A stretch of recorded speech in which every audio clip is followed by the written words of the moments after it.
Witam. Kolejny palący temat. Jak dojeżdżają Polaków za granicą? Nie mówię tu tylko o Niemczech, mówię też Wielkiej Brytanii. Gdziekolwiek na świecie wyjeżdżamy do pracy, dojeżdżają nas na maksa. Jesteśmy wykorzystywani, oszukiwani, okradani z pieniędzy, które żeśmy uczciwie zarobili. Internet dudni od takich komunikatów, fora są przepełnione prośbami o pomoc, o to, że nas oszukano, wykorzystano, nie zapłacono pieniędzy na porę w porę, albo nikt nie płacił ubezpieczenia od naszej pracy i w momencie, kiedy zdarzył się jakiś wypadek, jest problem.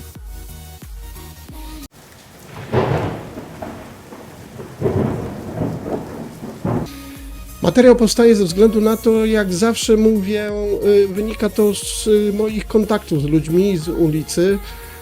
Padł dzisiaj ten temat, więc nie będę mówił, że wracam kolejny raz. Będę mówił tyle razy o tym, ile to będzie potrzebne. Tak, Polaków wykorzystują w Niemczech, każą im pracować za darmo, nie wypłacają pensji. Na każdym kroku patrzą, jak to tylko Polaka oszukać, wykorzystać i co by tam do głowy nie przyszło. Nieprawda. Nieprawda. Nieprawda. Oszukują inne nacje też. Wykorzystują Bułgarów, Rumunów, Turków też się zdarza, że wykorzystują. Zdarzyło się i że Cygana wykorzystali. Tak, to wszystko się zdarza. To nie tylko Polakom. Tylko my słyszymy o Polakach, tylko my słyszymy na polskich forach, tylko o Polakach, więc uważamy się za wyjątkową grupę oszukaną i wykorzystaną. Nie. Będę tłumaczył cały problem od początku, dobrze? Przyjeżdżamy za granicę do pracy. Język, dobrze by się przydał. Umiejętności, jakieś kwalifikacje, papier na to, jakieś dokumenty, zdjęcia, że umieliśmy postawić altankę, wybudować dom. Wszystko się przyda. Grunt, żeby jakoś pokazać, co potrafimy. Najczęściej jest to okres próbny, który, wiadomo, z wielu względów jest traktowany tak i inaczej. Obowiązuje okres próbny wszędzie. Jak oglądacie amerykańskie filmy, wiecie, że nawet w wielkich korporacjach, jeżeli kogoś się przyjmuje do pracy, to jest okres próbny. Tada, tak wymyślono ten świat. Okres próbny może różnie trwać. Jest narzucony z góry pewnymi przepisami. Może trwać do 3 miesięcy, może być przekładany i tak dalej, ale po 3 miesiącach najczęściej powinno już powstać podpisanie umowy o pracę. Koniec tematu. Idziemy dalej. Mówię o wszystkich osobach, tych, których przyjeżdżają. Będę mówił tu o własnym podwórku, dobrze? Ale ten schemat się powiela na cały świat. W Polsce też. Przyjeżdżamy tutaj do pracy, i oczywiście, jak ja to na początku słyszałem, pozwolenie o pracę, gewerba, jakieś nazwy padały. Ja chodziłem wystraszony, ale trzeba było pójść, samemu się nauczyć, przekonać, przetłumaczyć sobie dokumenty, materiały. Pozwoleniem na pracę, gewerba, inne zasady, którymi nazywamy selbstständig, to są nic innego jak działalność gospodarcza w Polsce. Działalność gospodarcza w Polsce, czyli tak zwane samozatrudnienie. Co się wiąże z tym w Polsce? Musimy płacić podatek dochodowy od tego, musimy płacić ubezpieczenie, tak zwany ZUS. Mówmy bardzo po polsku, ZUS po prostu musimy płacić. 4 składowe. Jeżeli sami to ogarniamy, super. Jeżeli nie, jest nam potrzebna księgowa, żeby to spisać, żeby to wynotować, żeby co komu za ile, żeby wiedzieć, co płacimy do jakiego urzędu i po co w ogóle, tak? Jeżeli sami nie siedzimy w tych przepisach. Praca pracą. Zaraz do tego wrócimy. Więc mamy człowieka, który podejmuje się pracy na gewerbę w Niemczech lub umowy lub podpisania umowy. Kolejny raz powtarzam. Bardzo to dużo jest pisane w materiałach, ofertach pracy i tak dalej. Omówiliśmy samozatrudnienie, teraz idziemy na umowę o pracę. Dobrze, idziemy na umowę o pracę. Nie ma czegoś takiego jak niemiecka umowa o pracę. Ludzie, przestańcie się oszukiwać i bujać w jakichś obłokach. Jest umowa o pracę. W Polsce jest umowa o pracę. W Anglii jest umowa o pracę. Nie ma polskiej umowy o pracy, nie ma niemieckiej umowy o pracy. Jest umowa o pracę. To wynika z ogólnie przyjętych prawie że światowo umów, które wywalczyły związki zawodowe, inne tego typu rzeczy, grupy zrzeszające pracowników wywalczyły to sobie. Umowa o pracę musi być w pewien sposób skonstruowana, musi zawierać jedną stronę i drugą stronę. Co dajecie, co za to otrzymujecie, w jaki sposób. Umowa o pracę, tak? Nie ma niemieckiej umowy o pracy. Niemiecka umowa o pracę w korporacji a polska umowa w korporacji A będzie identyczna, ponieważ dotyczy tych samych warunków pracy i tych samego kodeksu pracy, który nas obowiązuje tu w Europie jeszcze tak normalnie, tak? Więc jest umowa o pracę. Wyrzućmy to niemiecką. Bo co, pojedziemy do Włoch do pracy, to będziemy mieli włoską umowę o pracę? Czymś ona się będzie różnić? No tak, będzie czas maniana, więc jest tak. No, to są całe rzeczy. Do brzegu. Więc mamy w ręku umowę o pracę. Teraz rzecz bardzo ważna. Koszty związane z tym i ile chcemy za tą pracę. Oczywiście byłoby mądrze nie płacić podatków, nie płacić ubezpieczenia, wtedy więcej pieniążków nam zostaje tu w kieszeni. Bardzo często się na to decydujemy. Głupota, bzdura. O jakie pieniądze walczycie? Między rzędu 2,5 tysiąca czy 10-20 tysięcy? Od waszego dochodu w Niemczech jest odliczany, w Polsce też, jest odliczany podatek i ubezpieczenie. Jest to pieniądze.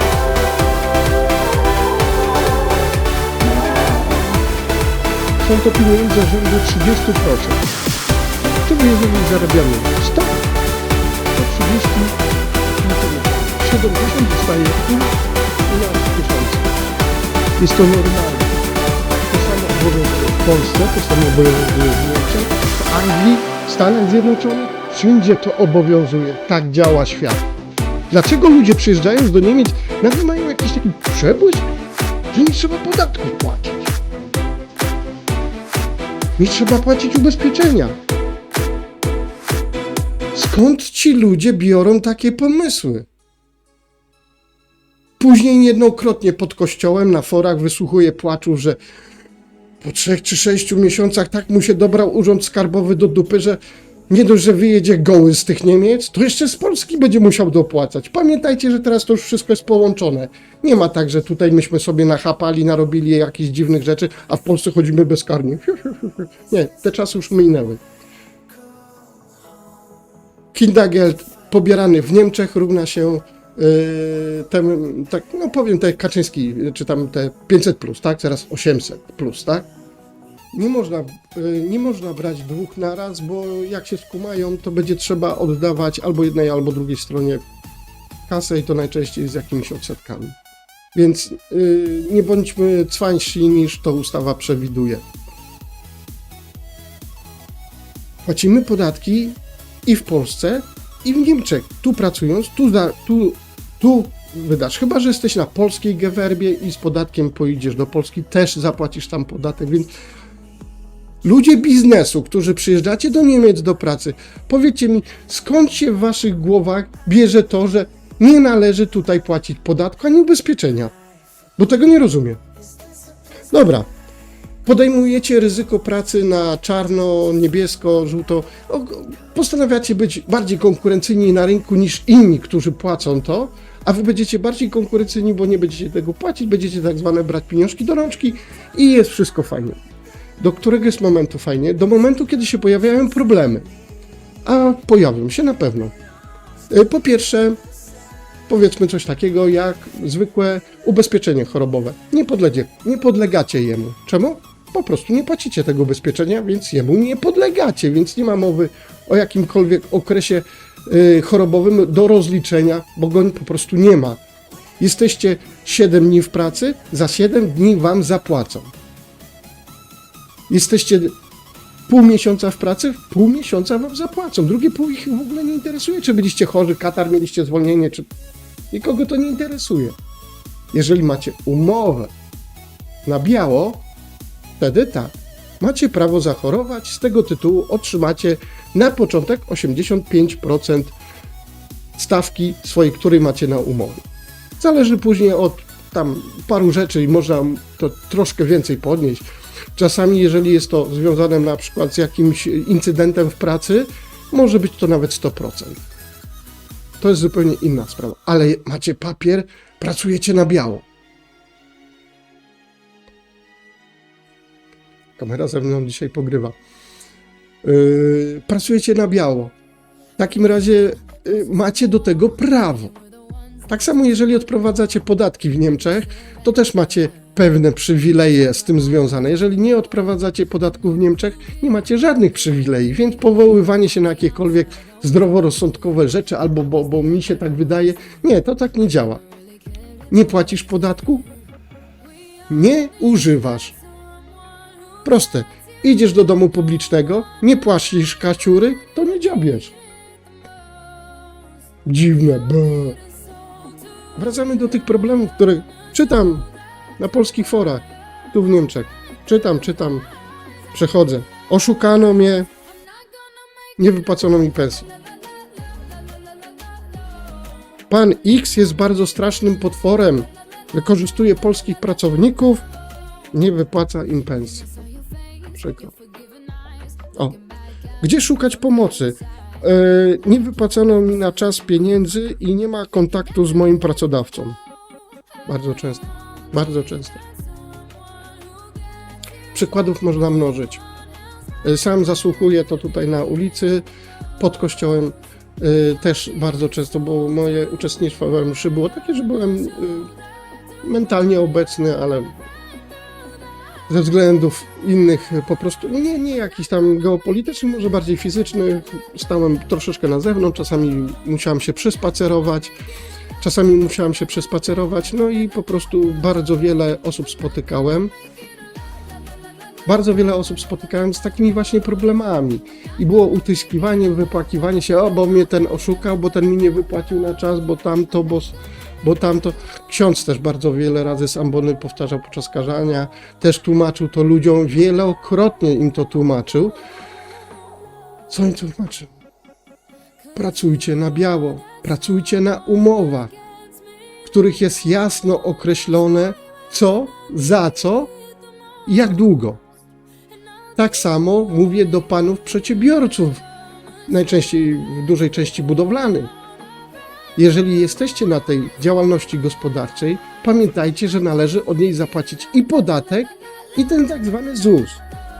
Ale przyjmując zlecenie, nie bierzcie nic na gębę. Też wymagajcie jakiegokolwiek papieru w postaci, co macie zrobić, jak szybko, jak dokładnie, za czyje materiały, czyimi narzędziami, jakie przepisy BHP, mówię już po polsku, tak, nie będę tutaj Francuziu albo niemszczyzniu, jakie przepisy BHP was obowiązują, czy was obowiązuje but utwardzony z czubkiem twardym, czy was obowiązuje kask, okulary, do uszu korki i tak dalej. To wszystko musi być określone.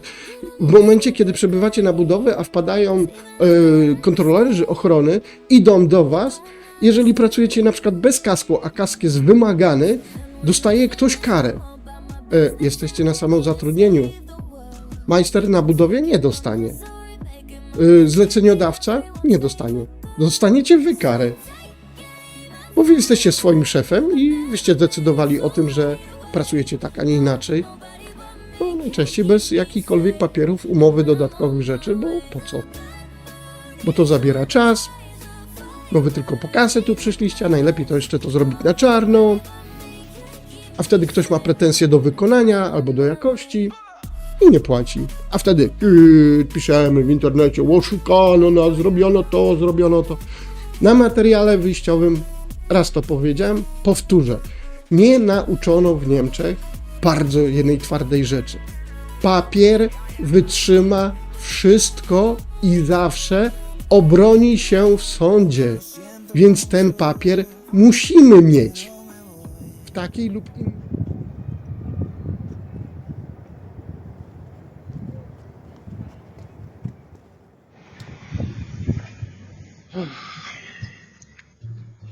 Jak zawsze, korzystając trochę ze słońca w Hamburgu, wyskoczyłem szybko na dwór sobie nagrać słoneczko i siebie na tym słoneczku. Jestem na takim fajnym spacerniaczku. Bardzo, bardzo fajne miejsce. Nie wiem, kto wpadł na pomysł go tutaj zorganizować, ale super. Tam nagrałem wam już trochę takiego właśnie wejścia na ten spacerniaczek. Jest za mną. O, jest za mną. Obrócę się w drugą stronę. A z drugą stronę nie będę się bawił teraz kamerą już przód tył, ale tutaj chcę szybko właśnie, będąc na spacerze, trochę relaksu zagrzać do tego gorącego tematu, jak myślę, tych spraw, o których mówimy.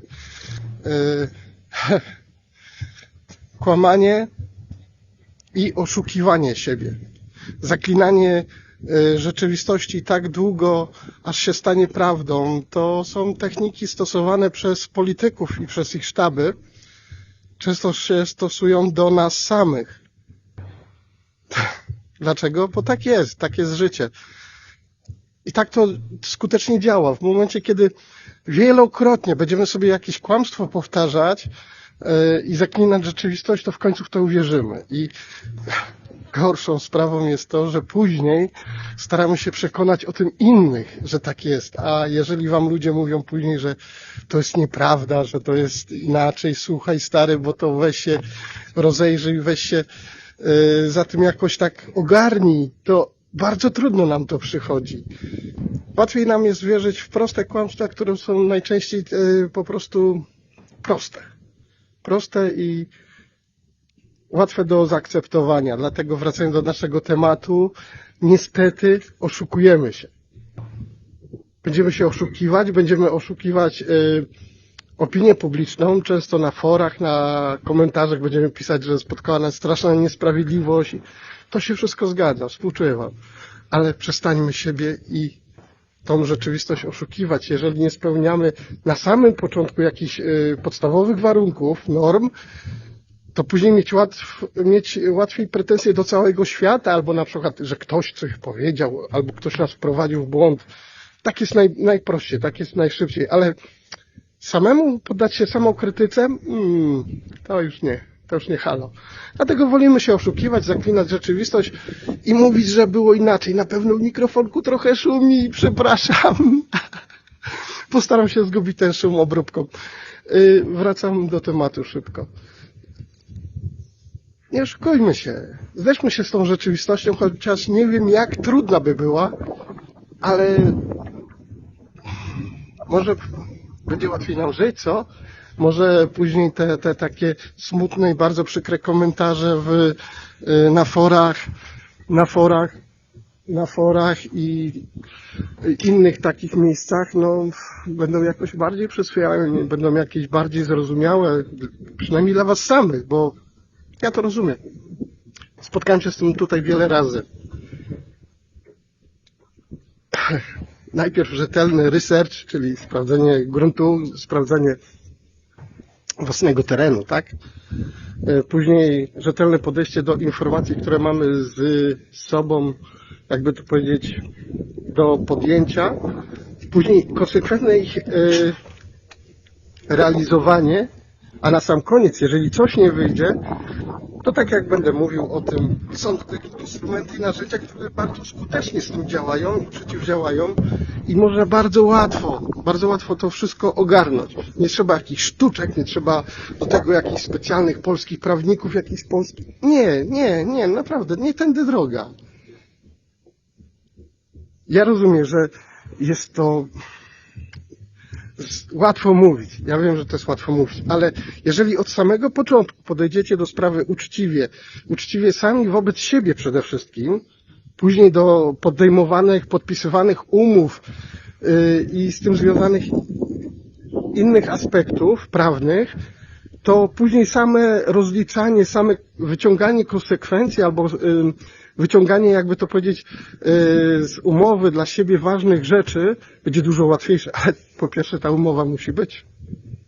Halo? Jeżeli nie ma umowy. Pierwszymi rzeczami, które nauczono mnie w Niemczech... Oj, trzeszczy. To nie jest głęboko. Nie jest głęboko. Pierwszymi rzeczami, których tutaj mnie w Niemczech nauczono, to papier wytrzyma wszystko. Serio, wszystko. A nie ma papieru, nie ma rozmowy. Tu temat się powinien zacząć i skończyć, tak? Więc jeżeli od samego początku nasz biznes, nasz interes kuleje, nie miejmy później pretensji do nikogo, że skutki są takie, a nie inne. Dotyczy to tak samo Niemiec i Polski. Żeby to nie było, że jadę na Niemców. Nie. W Polsce jest teraz już dokładnie tak samo. Bez papieru to nic nie udowodnicie w urzędzie skarbowym. Tak, istnieją takie rozwiązania typu umowa słowna i tak dalej, ale jeżeli dojdzie do konfrontacji w sądzie, jest to naprawdę bardzo trudno jest to udowodnić. A sąd nie działa na poszlakach. Sąd działa tylko na twardych dowodach, którymi są papiery. A czyjeś słowo? Sami patrzcie na polityków obecnych. Jeszcze wczoraj mówili, tak? Dzisiaj mówią, tak? A co im zrobisz? Oni tylko mówią. Dlatego powtarzam. Przede wszystkim papier. Uczciwość wobec siebie, wobec podejmowanych decyzji i podpisywanych lub niepodpisywanych umów, a później cała ta otoczka związana właśnie z tym wszystkim wokół, typu właśnie czy coś mi się należy, czy mi się coś nie należy, czy świat mnie oszukał, czy mnie oszukano, czy ja siebie sam oszukałem może, co? A? Ostatnio z paroma osobami właśnie na ten temat rozmawiałem i na temat pseudooszczędności, które by się pojawiły wskutek właśnie niepodpisania umowy, czy pracowania umowy na czarno. Jakie zyski dostałeś z tego powodu? Dom wybudowałeś? Nowy samochód kupiłeś? Bijesz się o parę euro. Czasami te parę euro nie jest wartych następstw, które będą później. Następstwa to nie jest to, że coś dla ciebie złego wynikło, ale że po prostu z tego tytułu nie ponosisz dodatkowych korzyści. Pa. Do zobaczenia w domu. Pogoda. W takiej lub innej postaci musimy mieć ten papier, bo po prostu nie będziecie mieli z czym iść do sądu, jeżeli się w końcu zdecydujecie iść do sądu, a nie będziecie szukali pomocy jakichś odzyskiwaczy długów albo pensji. To nie działa. Uwierzcie mi. To nie działa. Pracujecie na biało, macie papier w ręku, macie co, za co, kiedy i za ile. Może to się nawet czasami wydawać za dużo stron i tak dalej, ale to jest tylko po to, że w razie W chroni wam dupę albo chroni pracodawcy dupę. Po to jest ten papier. W sądzie nieważne jest, kto komu co powiedział. W sądzie jest ważne to, co macie na papierze. Bardzo ważna rzecz. Zwłaszcza dla panów przedsiębiorców budowlanych. Zdjęcia, foto. Wszechobecne komórki teraz z super jakościami, które one mają w sobie, wykorzystajcie to. Róbcie dokumentację własnej pracy. Żeby nie było to, że robicie coś cały dzień, malujecie ścianę, jest super cacuś, licuś, wychodzicie z roboty, a jakiś baran przychodzi na przykład z drabiną i wam zrobił rysę na tej ścianie. Na drugi dzień przychodzi majster albo ktoś was woła, ta ściana jest niepomalowana, jest porysowana. Ale panie, bo ja wczoraj ją zostawiłem pomalowaną. To są tylko wasze słowa. On ma to w dupie, dlatego że on ma niepomalowaną ścianę. Koniec tematu. Pracujecie na biało, pracujecie na samozatrudnieniu, obojętnie jak to się nazywa, na własnej działalności gospodarczej. Bierzcie zawsze, co macie zrobić, za co, za ile, jak szybko, w jakiej jakości i dokumentujcie to. Dlaczego? Bo jeżeli przyjdzie godzina W, macie podkładkę. Wtedy idziemy do sądu, Teraz wam powiem pewną rzecz. Właśnie te utyskiwania, komentarze na forach, chodzenie się, skarżenie po ulicy, jak to was wykorzystano, oszukano i tak dalej, są dwa rodzaje. Pierwsza osoba to są osoby, to są ci, którzy mają umowy, to są ci, którzy pracują na biało, tak?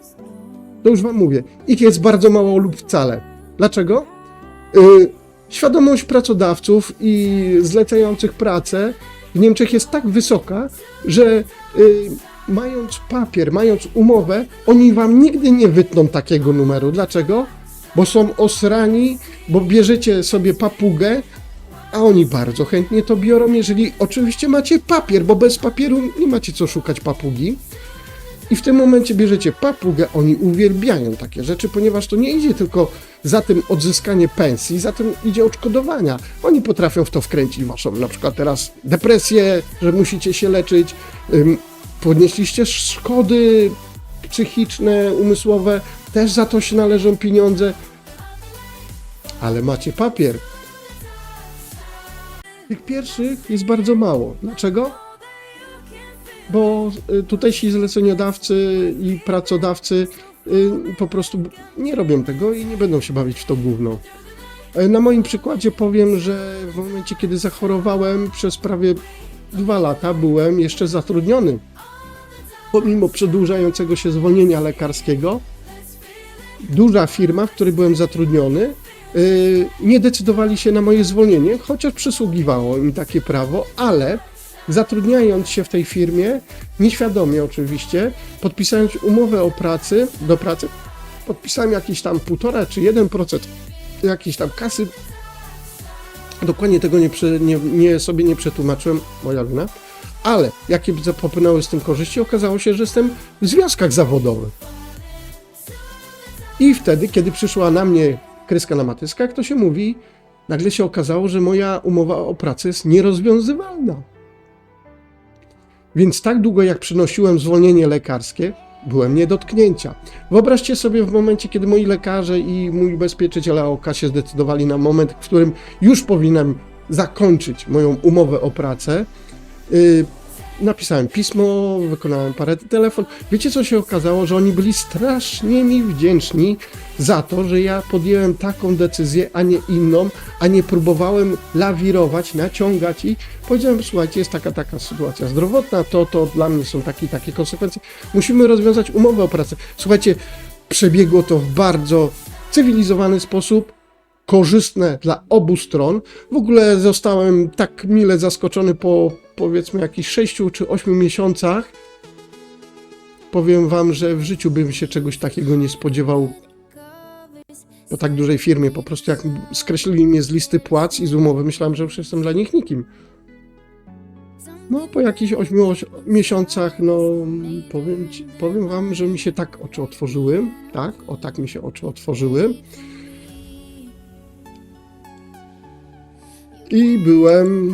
I byłem naprawdę w głębokim szoku. Bardzo pozytywnym szoku, muszę wam zaznaczyć. Odwrotności. Wracamy właśnie do tych ludzi, którzy chodzą z umową, którą de facto czasami pracodawcy mieli wykorzystać, zrobili coś nie tak. Ich praktycznie nie ma.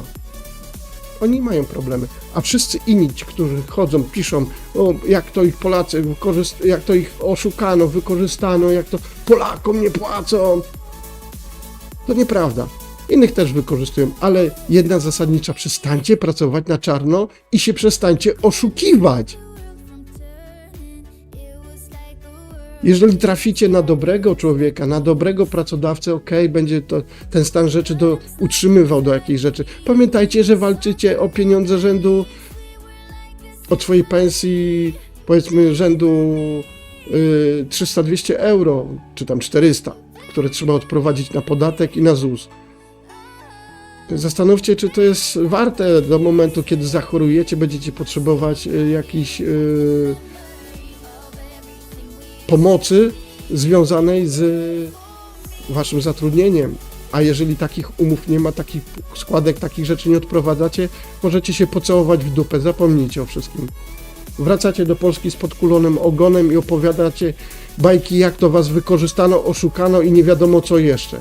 Pamiętajcie, że taka sama sytuacja też może mieć miejsce w Polsce, tylko że w Polsce to gadamy po polsku, to bardziej tak, a damy radę, to wyślemy do niego szwagra z pałką, on mu wytłumaczy, no, tutaj się bardziej tego boimy. Ale nie mówimy już o takich rozwiązaniach. Dlatego jeszcze raz powtarzam, nie pracując na czarno, sami podejmujecie ryzyko idących za tych konsekwencji. Ja mówiłem, też z paroma osobami rozmawiałem, tak, możecie pracować na czarno, oczywiście, jeżeli wam się to opłaca, ale się zastanówcie, czy wy walczycie w tym momencie o pensję rzędu 2,5 tysiąca, dajmy na to, euro, a 3000, czy tam 2800 i wtedy to jest tam 300-200 euro różnicy, albo na przykład jeżeli macie mieć umowę podpisaną na 15-20 tysięcy miesięcznie, okej, to są pieniądze. To są pieniądze, które idzie obronić się, bo za powiedzmy 4 czy 5 miesięcy takiej pracy bezskładkowej, bezpodatkowej kupicie sobie auto. I to dobre auto, tak? Ale jeżeli to mają być pieniądze, które za ten sam okres pracy dadzą wam praktycznie niewiele, nic, gdzie tu biznes? Oczywiście jest to zjawisko złe i naganne, tak się nie powinno dziać, ale sami sobie taki los szykujecie. Celem bycia konkurencyjnym i zaoszczędzenia paru euro w kieszeni czy złotych podejmujecie się takiego ryzyka, a później się wypisujemy. Jak to nas wykorzystano, jak to nas oszukano, gdzie odzyskać długi. Tylko wiecie co? Są takie instytucje w Niemczech i tam też zasięgnąłem kiedyś języka i spotkałem dziewczynę Polkę, która pracuje i powiedziała mi straszną prawdę. Ile osób odchodzi od przysłowiowego okienka z płaczem w oczach i łzami. Dlaczego? Że pracodawca ich oszukał, wykorzystał, nie zapłacił, a przecież jest firma, jest wszystko. Pierwsze pytanie, proszę umowę o pracę. No nie mam. Nie mamy o czym rozmawiać. Dlaczego? Każdy jeden z ulicy mógłby w tym momencie wejść do tego biura i powiedzieć, że na przykład ta firma, która jest tu za rogiem, mnie oszukała i mi pensji nie wypłaciła. A oni nawet nie wiedzą, że ty tam byłeś zatrudniony.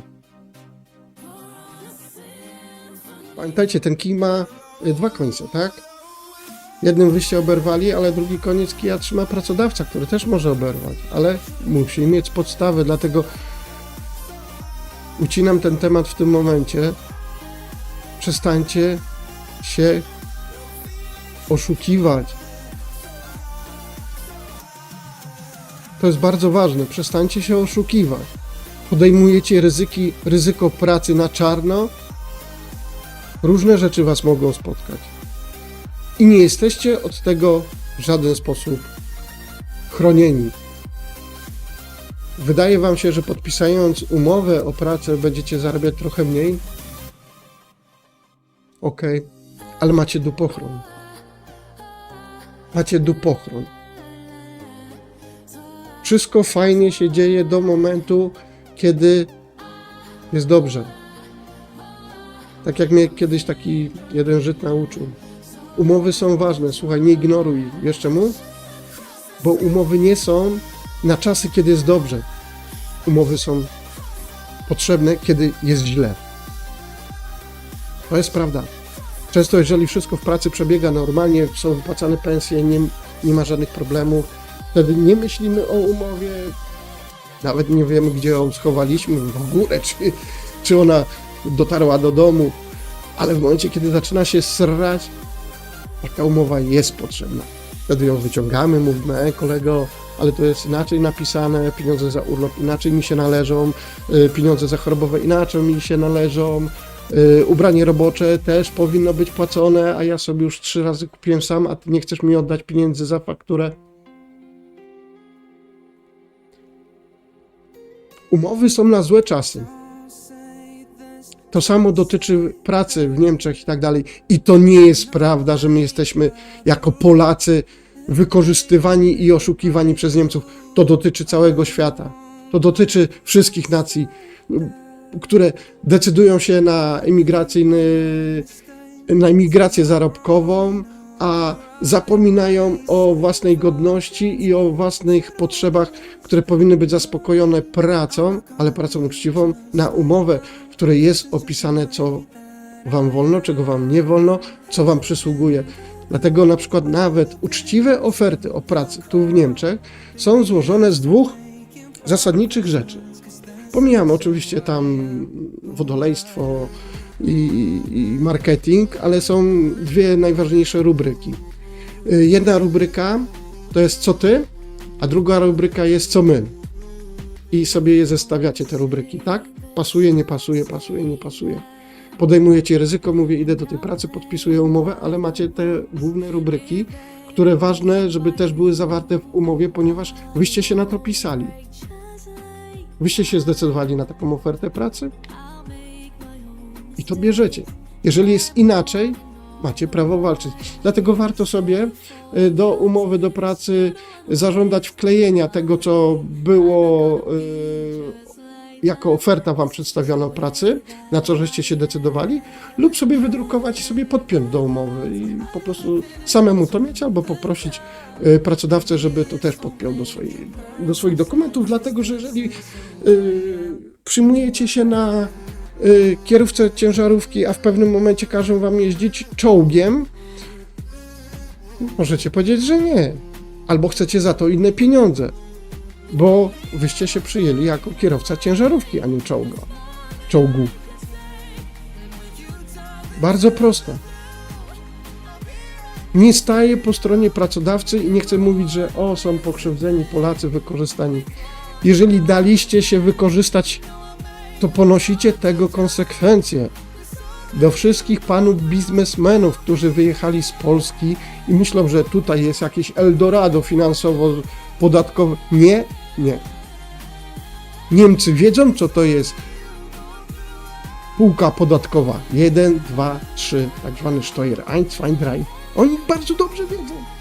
Oni są skłonni nawet ożenić się albo wyjść za mąż, żeby przeskoczyć na inną sztufę płacącą. Serio, znam takie przypadki. Naprawdę. Oni wiedzą, co to jest. A już dziecko, to już w ogóle jesteśmy wtedy w trójce. Podatki to nie nasza sprawa. Ale zdają sobie z tego sprawę i to robią. A później mamy właśnie takich przedsiębiorców z Polski, którzy przyjeżdżają, myślą, że to wszystko ich nie obowiązuje, bo oni są na tyle świetni, niepowtarzalni i znają tak wszystkie te tematy, że nie muszą. Podam tu kolejny przykład z mojego życia. Nie powiem, że mam kolegę, który obecnie przybywa w Polsce, postanowił też pracować na własny rachunek, postanowił, że bardziej będzie mu się to opłacać, zakładając działalność w Polsce, zrobił to, wrócił tu niesiony na tarczy, rozmawiamy o różnych tam aspektach, na co on oświadcza, że nie musi płacić podatku. Po którymś tam piwie oczywiście, bardzo się wykrzyczał na mnie, że jestem głupi i debil i w ogóle na niczym się nie znam, bo jemu księgowa powiedziała, że on nie musi płacić podatku. Nie będę tutaj wnikał w szczegóły, ale jakaś tam linia obrony była. Powiedziałem mu, że jest w błędzie, ponieważ jest jakaś absencja podatkowa dla tych, co założyli dopiero działalność gospodarczą.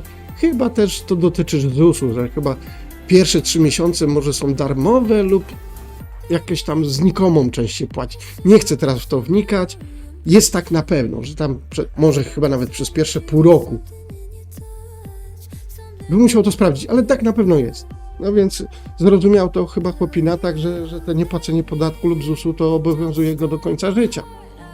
Powiedział mu, że jest w głębokim błędzie, ponieważ prowadząc działalność gospodarczą jakąkolwiek w życiu, wszędzie, czy w Polsce, czy w Niemczech, czy na Księżycu, jeszcze na Księżycu nie, ale może niedługo tak, musi się płacić podatki i musi się płacić ZUS. Pamiętacie takiego przedsiębiorcę ze Stanów Zjednoczonych, który w czasach prohibicji handlował alkoholem? Al Capone, wielki. Miał bardzo dużo na sumieniu, chcieli mu bardzo dużo rzeczy udowodnić. Nawet film był cichy, czy coś takiego. Bardzo fajny film. Seanem O'Connorem. Bardzo fajny film. I okazało się, za co beknął? Nie za morderstwa, nie za przemyt gorzały lub inne rzeczy, które mu chcieli udowodnić. Beknął za podatki, bo go księgowy wsypał. Tada! Nie umniejszam problemu niewypłacania pensji i oszustw osób, które nie mają podstaw prawnych do tego, żeby w taki sposób robić, a nie inny. Ale przestańmy się oszukiwać. Podejmujesz ryzyko? Nie miej do nikogo pretensji. Nie wypisuj na forach, że ty to tam, to tam. Po pierwsze zacznij od umowy o pracę, warunkach pracy. Oczywiście nie będziesz konkurencyjny wtedy dla takiego dającego pracę, ponieważ przyjdzie ktoś najnowszych nabytków Europy i zrobi to samo za połowę. W dodatku nie będzie podpisywał żadnych umów. A kto wam powiedział, że my Polacy mamy takie mentalne właśnie podejście, to samo dotyczy domów i mieszkań, że jak już to musimy budować dom lub brać mieszkanie na kredyt i to najlepiej na całe życie i wtedy coś się zesra i są tragedie życiowe. Dlaczego w nas jest taka mentalność, że chcąc gdzieś mieszkać musimy od razu kupować tam na własność dom? Okej, no. Są wśród nas tacy bogaci, którzy tak robią, na przykład pan były prezes Orlenu, no gdzie nie pojechał do miasta, tam kupił dom albo mieszkanie, nie? No ale kto bogatemu zabroni? Ja raczej myślę, że mówię do grupy osób jak ja, że no niestety, no mieszkanie spółdzielcze jest wszystkim tym, co bym chciał mieć i mam, zaspokaja moje normalne wszystkie potrzeby, mam bardzo sztywną, mocną umowę, z której ja się wywiązuję, z której się spółdzielnia wywiązuje, jesteśmy zadowoleni, jedna i druga strona. I nie muszę sobie łamać karku na jakichś chorych zasadach. Poznałem przez sąsiadkę jej 2 córki z Austrii, rozmowa, tutaj na spacerku, bardzo dziewczyny lubiły piwo, ja też, i bla bla bla bla bla, i właśnie one poruszyły ten temat. Mówi, skąd w was Polakach się bierze coś takiego, że wy musicie mieć dom, kupić ten dom, brać kredyt do końca życia, bo one o tych tragediach też słyszały. Żadna z nich nie ma własności domu. Wytłumaczyły mi, że ich rówieśnicy i rówieśniczki w Austrii, jeżeli już posiadają dom, mieszkanie czy jakieś nieruchomości, są to najczęściej rzeczy spadkowe, po babci, dziadku, rodzicach. W ten sposób nabywają te rzeczy. Nie to, że oni decydują się na to, że złapałem dobrą pracę w jakiejś korpo, nawet niezła pensyjka, to od razu bum, kredyt na 50 lat i kupujemy mieszkanie. A po 3 latach firma się zesrała. A kredyt się nie chce zesrać. Najczęściej kredyt jest podparty hipoteką. Więc co się dzieje? Bank przychodzi, zabiera domek i nie oddaje żadnych pieniędzy. Macie prawo tak robić. Nie neguję tego, ale nie róbmy z tego później tragedii narodowej. Tak samo te właśnie tragedie, które się odbywają tutaj, o których czytam, tak. Jestem trochę nielubiany na forach, dlatego że moje pierwsze pytanie, a masz umowę o pracę? Wtedy kończy się gadanie i przerzucanie się gównem, bo oni tak często to robią, że tam ktoś pisze posta, a pod spodem są komentarze i ludzie tam, który będzie śmieszniejszy, który coś tam dopierdzieli, no takie zawody mamy. Ale ja mówię o tych właśnie takich że mówi jasno, że no słuchaj, no jeżeli masz umowę o pracę, wywiązywałeś się ze swojej umowy o pracę, jeżeli nie miałeś tak zwanych manungów, manungi to są nic innego jak ostrzeżenie pracodawcy, że na przykład przekroczyłeś warunki opisane w umowie o pracę, że nie spełniłeś tam swoich rzeczy i on ma ci prawo dać takie 2. Trzecie. Dzisiaj z moją kamerą jakoś się nie układa współpraca. Zmieniłem jej miejsce pobytu i coś czuję, że to nowe miejsce dla niej jest jakieś takie, nie wiem, mniej komfortowe może, czy... Nie wiem dlaczego. Jakby powiedzieć, wzięła się do roboty.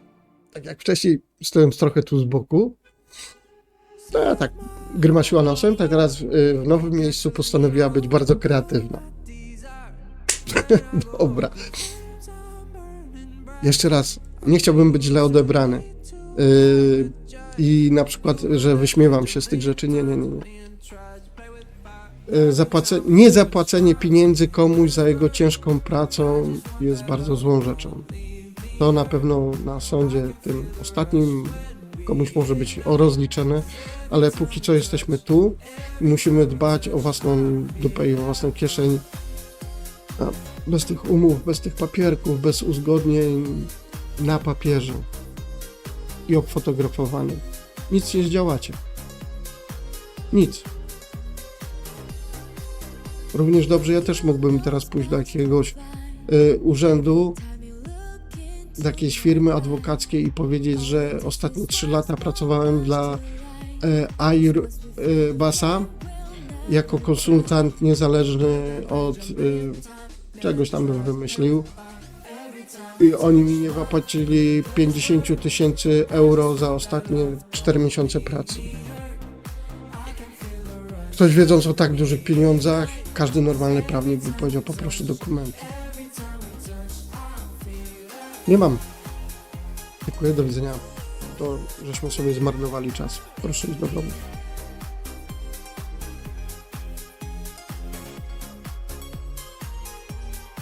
Przestańmy oszukiwać.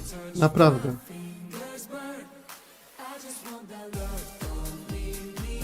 Wiem, że chcąc być konkurencyjnym na rynku, często rezygnujemy z jakiegoś zabezpieczenia w postaci właśnie umów o pracę, ubezpieczeń i tak dalej. Tak, jesteście w tym momencie konkurencyjni finansowo. Jako były przedsiębiorca czy ktoś, muszę wam powiedzieć, że zawsze mnie to wkurzało na przetargach. Cena, bo w Polsce długo cena była jako priorytet one brana pod uwagę. Jakość i inne rzeczy były spychane na dalsze tło. Co otrzymywaliśmy? Byle jakich frajerów z najniższymi cenami, najczęściej z podwykonawcami, którzy byli już też pod wielkim znakiem zapytania. I wtedy pretensje, procesy, to całe gówno. Teraz od niedawna to, co tu w Niemczech też obowiązuje, właśnie ta mobbingowe podejście do przetargów. Jest to przepis o tym mówiący, że nie wolno brać tych najtańszych, nie bierze się tych najdroższych, bierze się tych ze środka. Oni mają walczyć, ale nie ceną, ale jakością. Dlatego też pamiętajcie, zatrudniając się, nie walczcie ceną. Przegracie z tymi nowo nabytkami europejskimi, ponieważ poniżej 10 euro stawka na godzinę to dla nich jest jak najbardziej akceptowalna rzecz. Jeżeli żyje się, dajmy na to, po 12-15 osób na jednym mieszkaniu, da się przeżyć.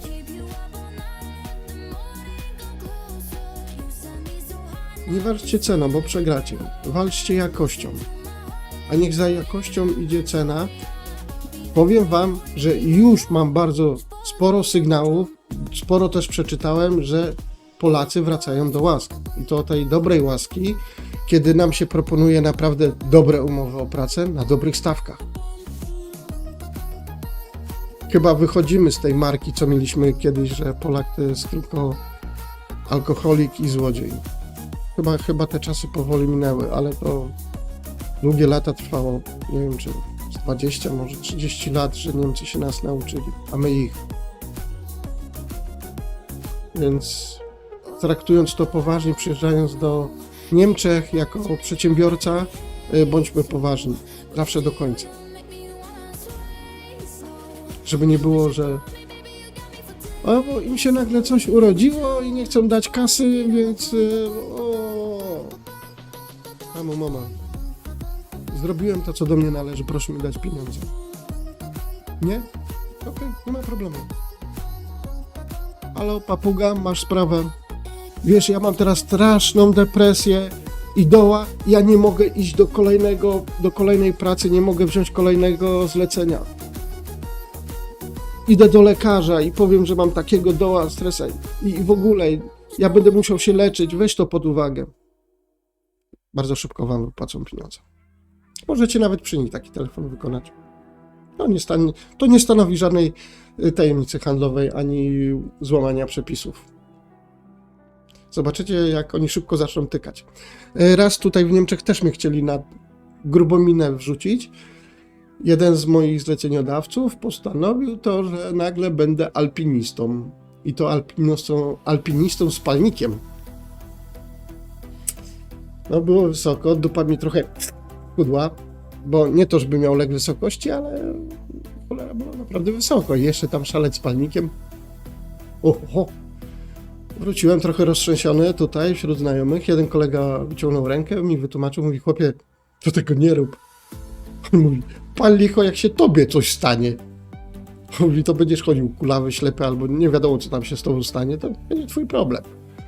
Ale mówi, gorzej jak ty komuś wyrządzisz krzywdę, albo kogoś zabijesz, nieświadomie oczywiście, bo nie znasz tej roboty, nie znasz takiej wysokości i tak dalej, i zrobisz taką rzecz, to ty się, chłopie, do końca życia nie wypłacisz.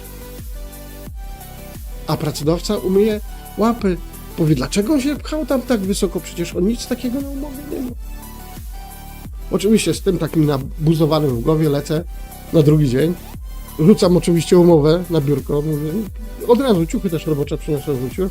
Mówię, nie, słuchajcie, to jest pomyłka. Tu w ogóle nie ma o czym rozmawiać. Oczywiście facet nie chciał tracić pracownika. My się dogadamy, my zrobimy to, my tam...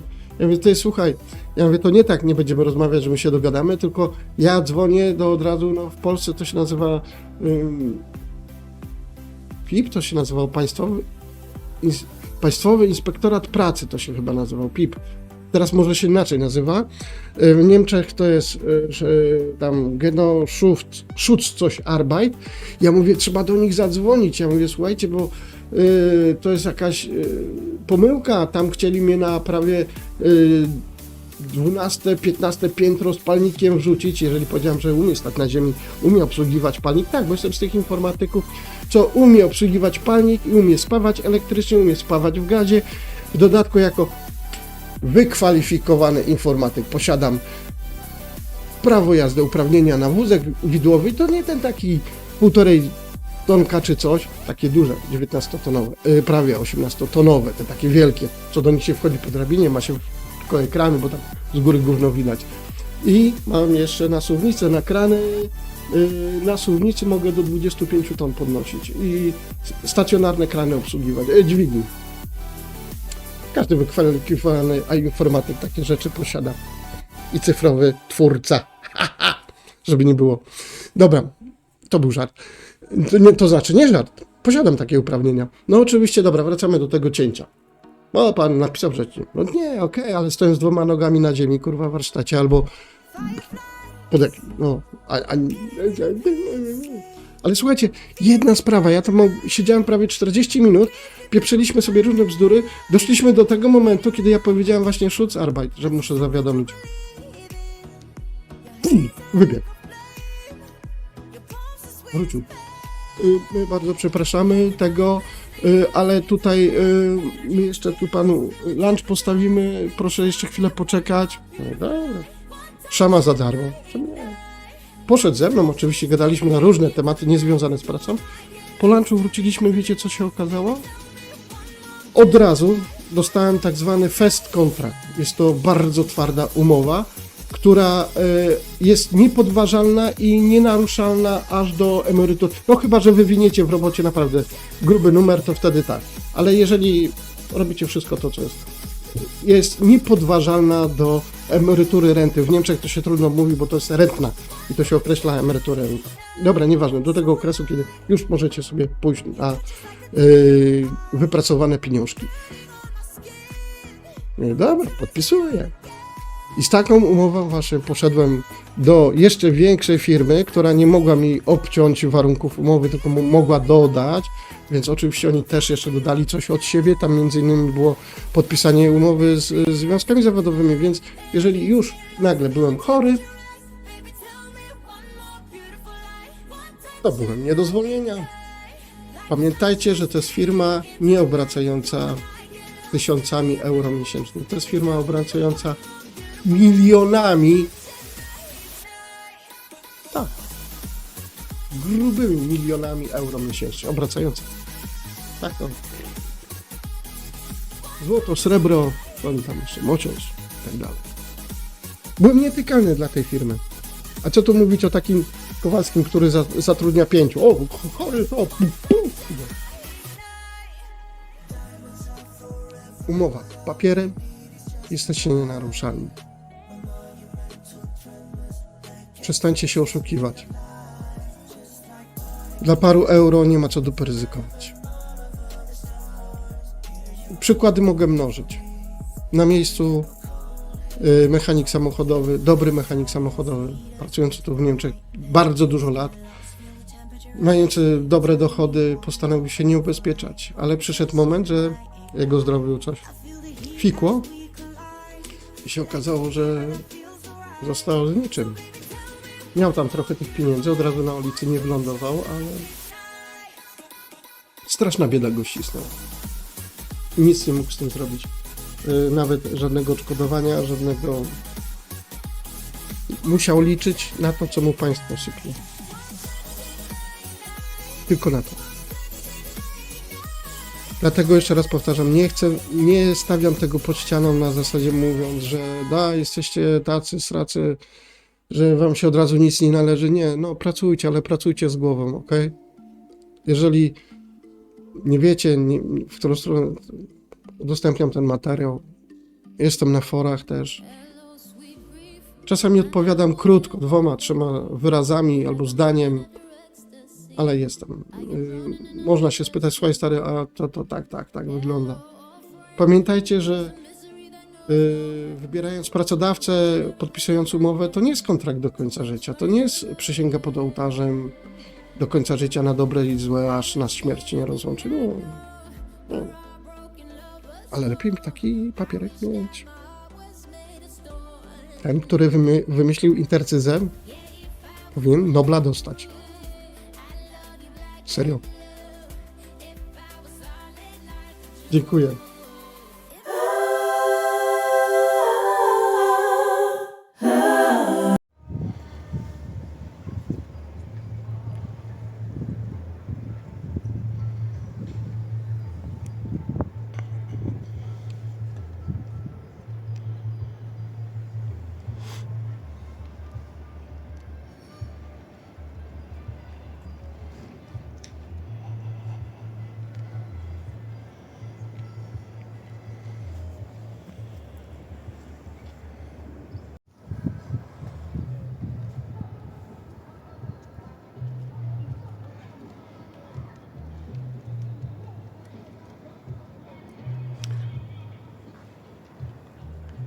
Śliczny mamy ten Wilhelmsburg, tylko taki słabo doceniany.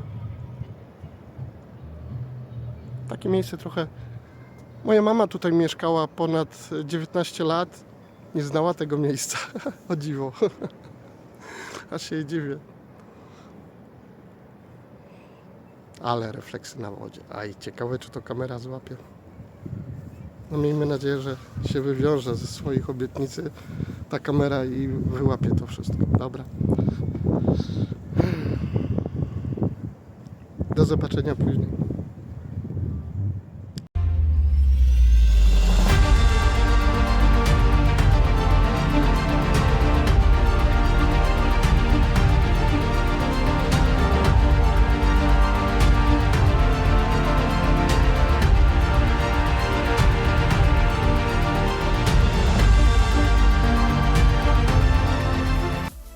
Druga część materiału, bardzo króciutka, bardzo malutka.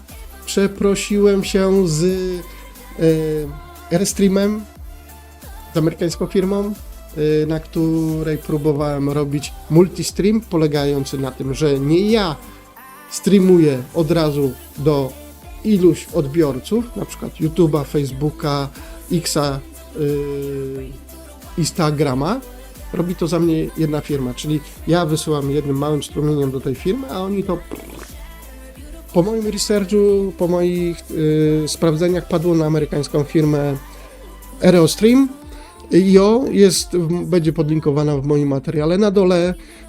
Przyprosiliśmy się. Dlaczego? Ponieważ nagrywałem materiał w Gdańsku, wyszedł tragicznie, wyszedł do skasowania. No, zresztą w którymś z moich nagrań w Gdańsku jest taki, pokazany jest taki 5-minutowy. Wszystko było do kasowania.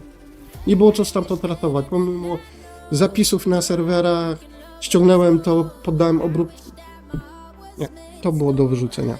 No oczywiście zapowiedziałem, że jeżeli multistream ma na tym polegać, to się żegnamy. Się pożegnałem, wypowiedziałem umowę. Nie było z tym większych problemów, ale chyba ktoś rozpatrujący umowę musiał siedzieć przy papierach i czytać takie rzeczy, bo napisałem, że nie tyle, co jakość tej usługi mi nie pasowała, co po prostu żałuję materiałów, które straciłem, bo chodziłem w ciekawych miejscach, chciałem pokazać ciekawe rzeczy, dużo nagrałem, bo to było ponad 1,5 godziny i to poszło wszystko w kibel. Słuchajcie, firma stanęła na wysokości zadania i co? Zaproponowali mi podejście nowe, ponieważ zupgrade'owali platformę, zmienili parę rzeczy. Dali mi nowy okres próbny, za który w ogóle nie muszę nic płacić, ale mogę korzystać ze wszystkich rzeczy, które ta platforma oferuje. Oczywiście skorzystałem z tego. Słuchajcie, posunęli się dalej. Zaproponowali mi to, że jeżeli zdecyduje się ten sam materiał nagrać jeszcze raz ponownie, ale wykorzystując ich platformę, to zasponsorują mi ten wyjazd. Powiedziałem tak, więc udam się w to samo miejsce do Brzeźna, do Gdańska. Uruchomię znowu ten stream, multistream uruchomię. Zobaczymy, jak to tym razem robicie. No, zwłaszcza, że chcą zapłacić za bilety lotnicze. Cieszę się. Ale co? Nie cena. Jakość.